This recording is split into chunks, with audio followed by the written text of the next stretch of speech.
O nosso terceiro conto de hoje. Antes de ler o conto, né, queria falar que uma das coisas mais bacanas da literatura é o seguinte: a gente não vai viver todas as vidas possíveis, né? Mas a gente pode ter conhecimento de muitas vidas diferentes da nossa, de muitas maneiras de viver a vida, de encarar a vida, de sentir, de se portar, de se comportar. E o bacana da literatura é porque a gente não precisa nem sair de casa, a gente pega, lê, imagina e está tudo bem. Às vezes até trava contato com pessoas e situações que a gente não gostaria de travar contato na nossa realidade. Cada um tem a sua maneira de viver. Mas é importante a gente estar aberto na literatura para conhecer outras formas de vida, né? Esse conto aqui é um conto do Caio Fernando Abreu. O Caio Fernando Abreu, ele nasceu no interior do Rio Grande do Sul, né, em Santiago do Boqueirão. Ele estudou, depois ele vai para Porto Alegre, ele estuda letras e estuda artes cênicas. Você está sem? Tô. Então eu sabia que estava faltando um. Tinha feito Faltava um. Você não falou nada, então ele falou, Maria Dal, você tá, deixa eu só. Eu falei, tem. Ele falou assim, todo mundo tem, rapidinho aqui, gente. Deixa eu só ir contando então do Caio Fernando Abreu, né?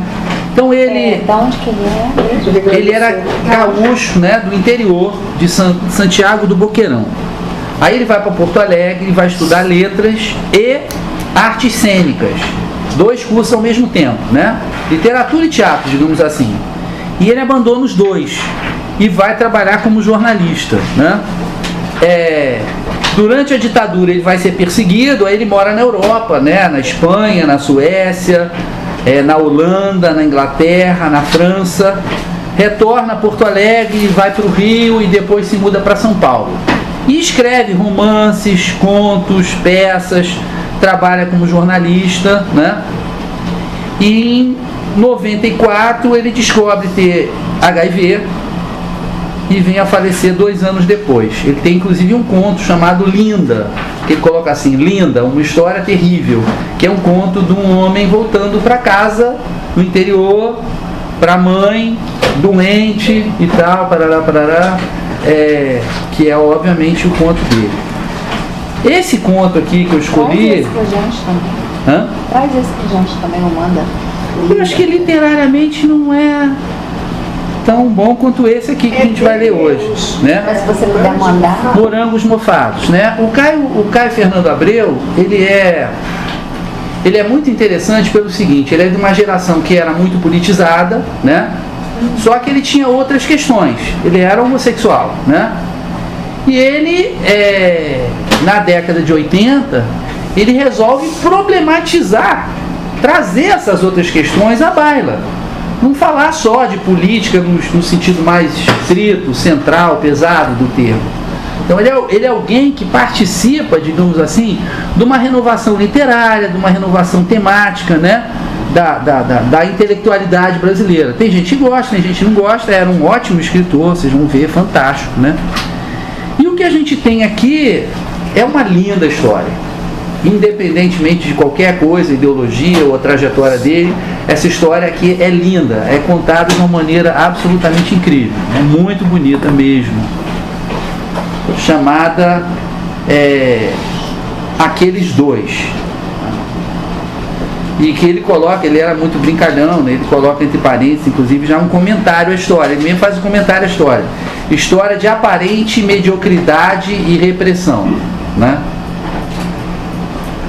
Aliás, não tem nada aparente.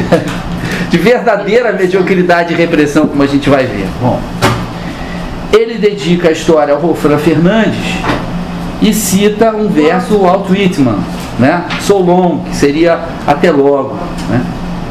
E que obviamente são versos de amor, e que diz assim: eu anuncio, né, a aderência no sentido da pessoa que está ligada à outra, né? Eu digo que ela será ilimitada, ela será desabrida, ela será desamarrada, não vai ser presa, né? Eu digo que você ainda vai achar o amigo pelo qual você está procurando, né? Bom, a verdade é que não havia mais ninguém em volta. Meses depois, não no começo, um deles diria que a repartição era como um deserto de almas. O outro concordou, sorrindo, orgulhoso, sabendo-se excluído. E longamente, entre cervejas, trocaram então ácidos comentários sobre as mulheres mal amadas e vorazes, os papos de futebol, amigo secreto, lista de presente, bookmaker, bicho, endereço de cartomante, clipes no relógio de ponto, de vez em quando salgadinhos no fim do expediente, champanhe nacional em copo de plástico. Num deserto de almas também desertas, uma alma especial reconhece de imediato a outra. Talvez por isso, quem sabe, mas nenhum se perguntou. Não chegaram a usar palavras como especial, diferente ou qualquer coisa assim. Apesar de, sem efusões, terem se reconhecido no primeiro segundo do primeiro minuto. Acontece, porém, que não tinham preparo algum para dar nome às emoções, nem mesmo para tentar entendê-las. Não que fossem muito jovens, incultos demais ou mesmo um pouco burros. Raul tinha um ano mais que 30, Saul um menos. Mas as diferenças entre eles não se limitavam a esse tempo, a essas letras. Raul vinha de um casamento fracassado, 3 anos e nenhum filho. Saul, de um noivado tão interminável que terminara um dia e um curso frustrado de arquitetura. Talvez por isso desenhava, só rostos, com enormes olhos sem íris nem pupilas. Raul ouvia música e, às vezes de porre, pegava o violão e cantava, principalmente velhos boleros em espanhol. E cinema os dois gostavam. Passaram no mesmo concurso para a mesma firma, mas não se encontraram durante os testes. Foram apresentados no primeiro dia de trabalho de cada um. Disseram: prazer, Raul. Prazer, Saul. Depois, como é mesmo seu nome? Sorrindo divertidos da coincidência.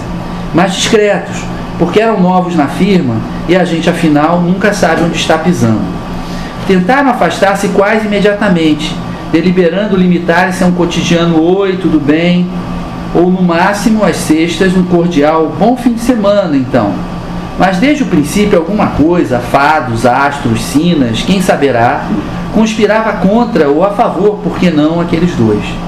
Suas mesas ficavam lado a lado, 9 horas diárias com intervalo de 1 para o almoço, e perdidos no meio daquilo que Raul, ou ter sido Saul, chamaria meses depois exatamente de um deserto de almas, para não sentirem tanto frio, tanta sede, ou simplesmente por serem humanos, sem querer justificá-los, ou ao contrário, justificando-os plena e profundamente, enfim, que mais restava àqueles dois senão, pouco a pouco, se aproximarem, se conhecerem, se misturarem? Pois foi o que aconteceu, tão lentamente que mal perceberam. Eram 2 moços sozinhos. Raul tinha vindo do norte, Saul tinha vindo do sul. Naquela cidade todos vinham do norte, do sul, do centro, do leste. E com isso quero dizer que esse detalhe não os tornaria especialmente diferentes. Mas no deserto em volta, todos os outros tinham referenciais. Uma mulher, um tio, uma mãe, um amante. Eles não tinham ninguém naquela cidade. De certa forma, também nenhuma outra, a não ser a si próprios. Diria também que não tinham nada, mas não seria inteiramente verdadeiro. Além do violão, Raul tinha um telefone alugado, um toca-discos com rádio e um sabiá na gaiola, chamado Carlos Gardel. Saul, uma televisão colorida com imagem fantasma, cadernos de desenho, vidros de tinta nanquim e um livro com reproduções de Van Gogh. Na parede do quarto de pensão, uma outra reprodução de Van Gogh. Aquele quarto com a cadeira de palhinha parecendo toca, a cama estreita, as tábuas do assoalho, colocado na parede em frente à cama. Deitado, Saul tinha às vezes a impressão de que o quadro era um espelho refletindo, quase fotograficamente, o próprio quarto, ausente apenas ele mesmo. Quase sempre era nessas ocasiões que desenhava. Eram 2 moços bonitos também, todos achavam. As mulheres da repartição, casadas, solteiras, ficaram nervosas quando eles surgiram, tão altos e altivos, comentou de olhos arregalados uma das secretárias. Ao contrário dos outros homens, alguns até mais jovens, nenhum tinha barriga ou aquela postura desalentada de quem carimba ou de datilografa papéis 8 horas por dia. Moreno, de barba forte azulando o rosto, Raul era um pouco mais definido, com sua voz de baixo profundo, tão adequada aos boleros amargos que gostava de cantar. Tinha a mesma altura, o mesmo porte, mas Saul parecia um pouco menor, mais frágil, talvez pelos cabelos claros, cheios de caracóis miúdos, olhos assustadiços, azul desmaiado. Eram bonitos juntos, diziam as moças, um doce de olhar. Sem ter exatamente consciência disso, quando juntos os dois aprumavam ainda mais o porte, e por assim dizer, quase cintilavam, o bonito de dentro de um, estimulando o bonito de fora do outro e vice-versa, como se houvesse entre aqueles dois uma estranha e secreta harmonia. Cruzavam-se silenciosos, mas cordiais, junto à garrafa térmica do cafezinho, comentando o tempo ou a chatice do trabalho, depois voltavam às suas mesas. Muito de vez em quando, um pedia um cigarro ao outro, e quase sempre trocavam frases com tanta vontade de parar, mas nunca tentei, ou já tentei tanto, mas agora desisti. Durou tempo, desculpem do mais, não tem mais, agora desisti. Durou tempo aquilo, e teria durado muito mais, porque serem assim fechados, quase remotos, era um jeito que traziam de longe, do norte e do sul. Até que um dia em que Saul chegou atrasado, e respondendo a um vago "o que houve?", contou que tinha ficado até tarde assistindo a um velho filme na televisão. Por educação, ou cumprindo o ritual, ou apenas para que o outro não se sentisse mal, chegando quase às 11, apressado, barba por fazer, Raul deteve os dedos sobre o teclado da máquina e me perguntou: "Que filme?" "Infâmia, Infâmia", Saul contou baixo. Audrey Hepburn, Shirley MacLaine, um filme muito antigo. Ninguém conhece. Raul olhou devagar e mais atento. Como ninguém conhece? Eu conheço e gosto muito. Abalado, convidou Saul para um café. E no que restava daquela manhã muito fria de junho, o prédio feio, mais que nunca parecendo uma prisão ou uma clínica psiquiátrica, falaram sem parar sobre o filme. Outros filmes viriam nos dias seguintes, e tão naturalmente como se de alguma forma fosse inevitável. Também vieram histórias pessoais, passados, alguns sonhos, pequenas esperanças e, sobretudo, queixas. Daquela firma, daquela vida, daquele nó, confessaram uma tarde cinza de sexta apertado no fundo do peito. Durante aquele fim de semana, obscuramente desejaram pela primeira vez, um em sua kitnet, outro na pensão, que o sábado e o domingo caminhassem depressa para dobrar a curva da meia-noite e novamente desaguar na manhã de segunda-feira, quando, outra vez, se encontrariam para um café. Assim foi, e contaram um que tinha bebido além da conta, outro que dormira quase o tempo todo. De muitas coisas falaram aqueles dois nessa manhã, menos da falta que sequer sabiam claramente ter sentido. Atentas, as moças em volta providenciavam esticadas aos bares depois do expediente, gafieiras, discotecas, festinha na casa de uma, na casa de outra. A princípio esquivos, acabaram cedendo, mas quase sempre enfiavam-se pelos cantos e sacadas para contar suas histórias intermináveis. Uma noite, Raul pegou o violão e cantou "Tu me acostumbraste". Nessa mesma festa, Saul bebeu demais e vomitou no banheiro. No caminho até os táxis separados, Raul falou pela primeira vez no casamento desfeito. Passo incerto. Saul contou do noivado antigo. E concordaram bêbados que estavam ambos cansados de todas as mulheres do mundo, suas tramas complicadas, suas exigências mesquinhas. Que gostavam de estar assim, agora, sós, donos de suas próprias vidas. Embora, isso não disseram, não soubessem o que fazer com elas. Dia seguinte, de ressaca, Saul não foi trabalhar nem telefonou. Inquieto, Raul vagou o dia inteiro pelos corredores subitamente desertos, gelados, cantando baixinho "Tu me acostumbraste", entre inúmeros cafés e meio maço de cigarros a mais que o habitual. Os fins de semana tornaram-se tão longos que um dia, no meio de um papo qualquer, Raul deu a Saul o número do seu telefone, alguma coisa que você precisasse, ficar doente, a gente nunca sabe. Domingo, depois do almoço, Saul telefonou só para saber o que o outro estava fazendo, e visitou, e jantaram juntos a comidinha mineira, que a empregada deixara pronta no sábado. Foi dessa vez que ácidos e unidos falaram no tal deserto, nas tais almas. Há quase 6 meses se conheciam. Saul deu-se bem com Carlos Gardel, que ensaiou um canto tímido ao cair da noite. Mas quem cantou foi Raul, perfídia, la barca, e a pedido de Saul, outra vez, 2 vezes, tu me acostumbraste. Saul gostava principalmente daquele pedacinho assim: sutil legaste a mim como una tentación, llenando de inquietud mi corazón. Né?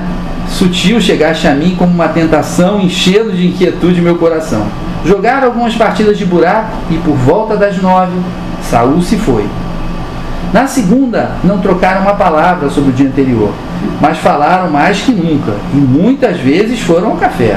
As moças em volta espiavam, às vezes cochichando sem que eles percebessem. Nessa semana, pela primeira vez, almoçaram juntos na pensão de Saul, que quis subir ao quarto para mostrar os desenhos. Visitas proibidas à noite, mas faltavam 5 para as 2 e o relógio de ponto era implacável. Saíam e voltavam juntos desde então, geralmente muito alegres. Pouco tempo depois, com o pretexto de assistir a vagas estrelas da Ursa na televisão de Saul, Raul entrou escondido na pensão, uma garrafa de conhaque no bolso interno do paletó. Sentados no chão, costas apoiadas na cama estreita, quase não prestaram atenção ao filme. Não paravam de falar. Cantarolando, e eu que não vivo, Raul viu os desenhos, olhando longamente a reprodução de Van Gogh. Depois perguntou como Saul conseguia viver naquele quartinho tão pequeno. Parecia sinceramente preocupado. Não é triste? Perguntou. Saul sorriu forte. A gente acostuma. Aos domingos agora, Saul sempre telefonava e vinha. Almoçavam ou jantavam, bebiam, fumavam, falavam o tempo todo. Enquanto Raul cantava, vez em quando, El dia em que me queiras, vez em quando, Noche de Ronda, Saul fazia carinhos lentos na cabecinha de Carlos Gardel, papagaio, pousado no seu dedo indicador. Às vezes olhava-se, e sempre sorriam. Uma noite, porque chovia, Saul acabou dormindo no sofá. Dia seguinte chegaram juntos à repartição, cabelos molhados do chuveiro. As moças não falaram com eles. Os funcionários barrigudos e desalentados trocaram alguns olhares que os dois não saberiam compreender, se percebessem. Mas nada perceberam, nem os olhares, nem 2 ou 3 piadas. Quando faltavam 10 minutos para as 6, saíram juntos, altos e altivos, para assistir ao último filme de Jane Fonda. Quando começava a primavera, Saul fez aniversário. Porque achava seu amigo muito solitário, ou por outra razão assim, Raul deu a ele a gaiola com Carlos Gardel. No começo do verão, foi a vez de Raul fazer aniversário. E porque estava sem dinheiro, porque seu amigo não tinha nada nas paredes da kitnet, Saul deu a ele a reprodução de Van Gogh. Mas entre esses 2 aniversários aconteceu alguma coisa. No norte, quando começava dezembro, a mãe de Raul morreu e ele precisou passar uma semana fora. Desorientado, Saul vagava pelos corredores da firma, esperando um telefonema que não vinha, tentando em vão concentrar-se nos despachos, processos, protocolos. À noite, em seu quarto, ligava a televisão gastando tempo em novelas vadias ou desenhando olhos cada vez mais enormes, enquanto acariciava Carlos Gardel. Bebeu bastante nessa semana e teve um sonho. Caminhava entre as pessoas da repartição, todas de preto, acusadoras, à exceção de Raul, todo de branco, abrindo os braços para ele. Abraçados tão fortemente e tão próximos que um podia sentir o cheiro do outro. Acordou pensando, mas é ele que devia estar de luto,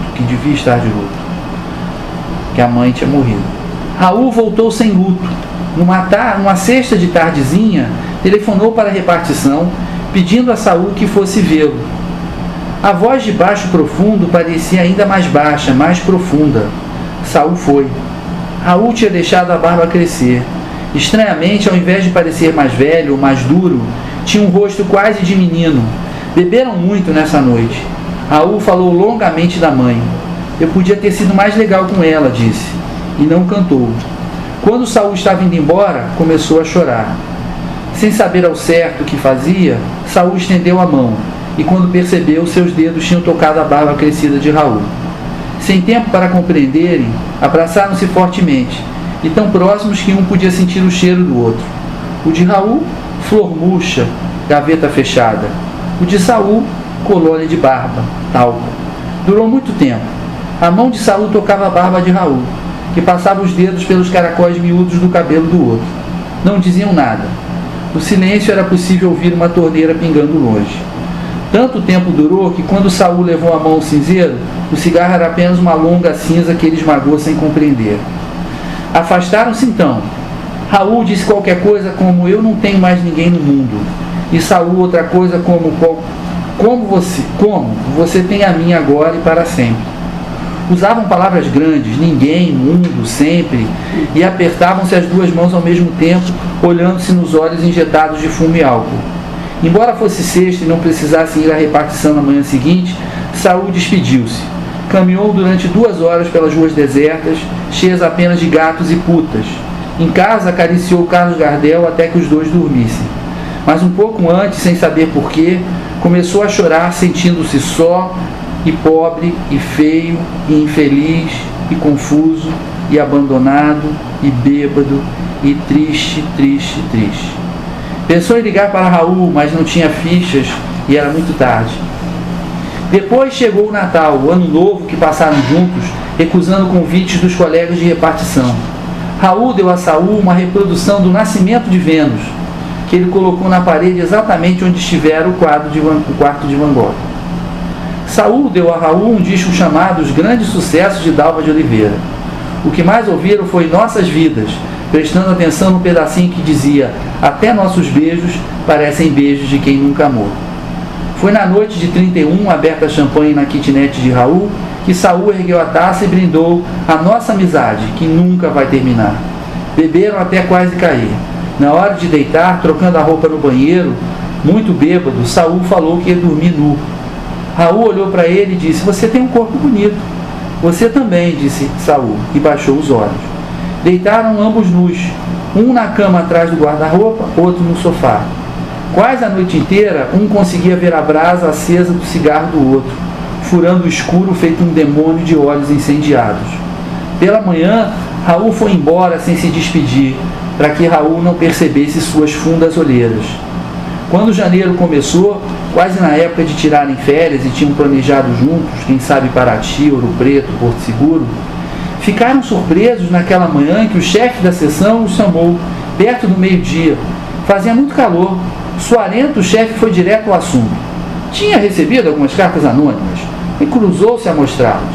Pálidos, ouviram expressões como relação anormal e ostensiva, desavergonhada aberração, comportamento doentio, psicologia deformada, sempre assinadas por um atento guardião da moral. Saul baixou os olhos desmaiados, mas Raul colocou-se em pé.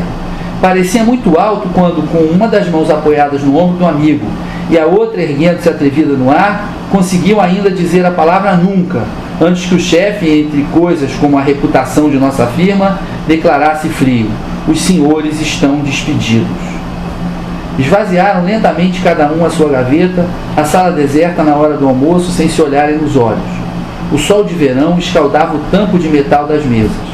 Raul guardou no grande envelope pardo um par de olhos enormes, sem íris nem pupilas, presente de Saul, que guardou no seu grande envelope pardo, com algumas manchas de café, a letra de Tu me acostumbraste, escrita à mão por Raul numa tarde qualquer de agosto. Desceram juntos pelo elevador, em silêncio. Mas quando saíram pela porta daquele prédio grande e antigo, parecido com uma clínica ou uma penitenciária, vistos de cima pelos colegas, todos postos na janela, a camisa branca de um, a azul do outro, estavam ainda mais altos e mais altivos. Demoraram alguns minutos na frente do edifício. Depois apanharam o mesmo táxi. Raul abrindo a porta para que Saul entrasse. Ai, ai! Alguém gritou da janela, mas eles não ouviram. O táxi já tinha dobrado a esquina.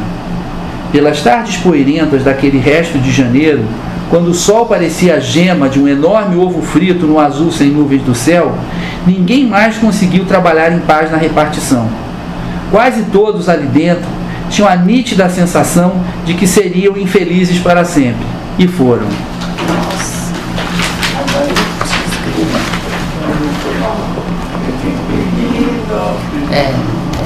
Nota 10, mais 10. É uma história de amor de arrepiar, né? É uma história de amor de arrepiar. É linda. Não, e vocês notaram que... no ritmo. Foi crescendo, né? No dia, né? Todo mundo querendo. Que se acontecesse, ele não falasse. Não, e ele, assim, lembra muito, né? Na Grécia Antiga, eles falavam de filia, o sentimento de amor romântico que eles têm, né? Era usado, é uma palavra que era a mesma de amizade, né? Tinha outra palavra para a questão erótica, sexual, propriamente dita, mas para o amor, né, o sentimento, né, a emoção, era usava uma palavra muito próxima, a mesma palavra de amizade, né? E aqui é muito isso, os dois eram heterossexuais, né? Até então eram heterossexuais, são dois seres humanos que se reconheceram, por acaso eram dois homens, né? E eles não planejam ficar um com o outro, nem você vê que não se consuma nenhum tipo de relação entre eles, sexual, né?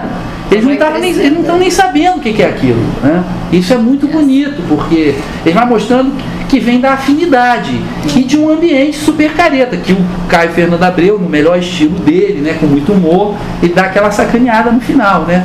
Ele pega a frase do casamento, serão felizes para sempre, do conto de fadas, e fala que os outros vão ser infelizes para sempre. Ele não diz que eles vão ser felizes para sempre, porque não dá para saber, é uma coisa que vai sendo construída, mas eu achei uma coisa tão bem escrita, de uma forma tão bonita, tão delicada.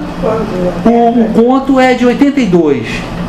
O conto é de 82, tá? Ciane, vou pedir para você novamente fazer uma cópia. Prometo que na aula que vem não vai acontecer mais isso. Que eu contei errado. Eu adorei, eu fui crescendo também junto com eles. Não é? É uma coisa legal, muito bonita. Crescendo, uma coisa muito né? Ele narra com muita delicadeza, né? Com muito humor, mas sempre de uma forma muito plausível, né? Que realmente tem uma afinidade, uma pureza muito grande, né?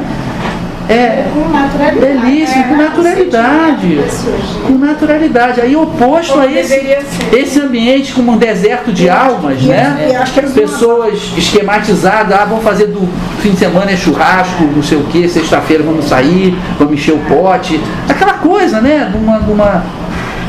Uma coisa careta, né? De uma sociedade extremamente careta e pobre, né?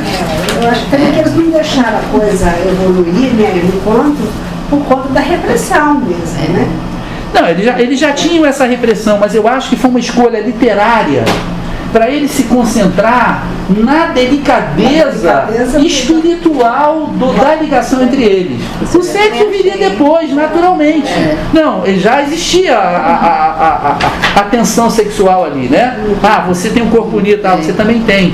Pega um e passa, Regina, por favor. Não era. Aquilo vem depois. Aquilo vem depois, né? Aquilo vem depois. Bom. A última frase eu achei legal. Sentiram que não iam ser felizes mais. Seriam infelizes para sempre. Culpa das pessoas. Esse é o meu. É o seu.